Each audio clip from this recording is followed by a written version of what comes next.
محل لبيع أدوات الحلاقة والإكسسوارات تعد جزءا من تراث شارع الرشيد. بعض هذه المحال تأسست منذ عشرينيات القرن الماضي كما أخبرنا به الحاج عبد الراشدي.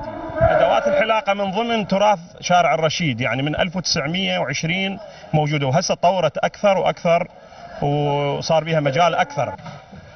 محل بيع الادوات الحلاقه كثرت باكثر من منطقه، كانت محصوره بهاي المنطقه كجمله، هسه بالمحافظات صارت جمله، بالمدن مثل مدينه الصدر، مدينه الشعله، يعني بالبياع اكو يعني هم محلات انفتحت، هم قللت شويه من يمنا. ورغم توافد اصحاب صالونات الحلاقه الرجاليه والنسائيه على هذه المحال التي تعد مركزا رئيسا لبيع ادوات ومستلزمات الحلاقين، الا ان البعض اشتكى من تذبذب الاسعار. اكو يعني تذبذب بالاسعار ما بين محل ومحل، يعني صار مثل الاخ اسعاره تختلف عن الباقين، يعني اسعاره تقريبا معقوله، اما البقيه مثل تطلع الحاجه مثل تاخذها من عنده بدولارين، بغير مكان تلقيها بثلاثه، بغير مكان تلقيها باربعه. شارع مشهور بس بادوات الحلاقه، فالشغله تلقاها ارخص، تصرف لك، يعني انت ما جاي تاخذ حاجه حاجتين، تاخذ هواي حاجات، اذا يعني تصرف لك بالبيع بهاي فتشتري جمله، احنا نشتري جمله، باقي المحلات ما يبيع لك جمله هيك.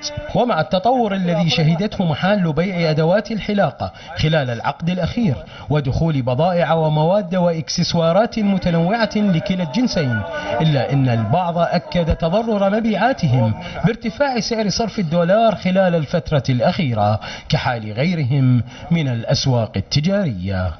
علي حمزة، السومرية.